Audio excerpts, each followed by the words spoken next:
New parents చేసే ఈ common breast feeding mistakes వల్ల మీ బేబీ యొక్క గ్రోత్ అనేది ఎఫెక్ట్ అవ్వచ్చు.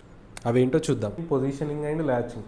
మీరు కుర్చీలో కానీ లేదా బెడ్ పైన కానీ కంఫర్టబుల్గా కూర్చొని బేబీని ఇలా తీసుకొని ఈ హెడ్ అనేది ఎల్బో దగ్గర మరియు బేబీ స్టమక్ మీ స్టమక్ తాకుతూ ఇలా రొటేట్ అయి ఉండాలి.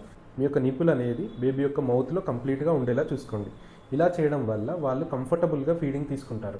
బేబీ ఏడ్చేంత వరకు వెయిట్ చేయడం. ఏడవడం అనేది ఒక లాస్ట్ సైన్. ఇనీషియల్గా బేబీ యొక్క లిప్స్ కదిలించడం కానీ, మీ వైపుకి తిరగడం కానీ, లేదా నోట్లో చేయబెట్టుకొని సకింగ్ చేయడం కానీ, ఇవన్నీ ఎర్లీ సైన్స్ అన్నమాట. ఈ సైన్స్ వచ్చినప్పుడే మీరు బ్రెస్ట్ ఫీడింగ్ అనేది ఇనిషియేట్ చేయాలి.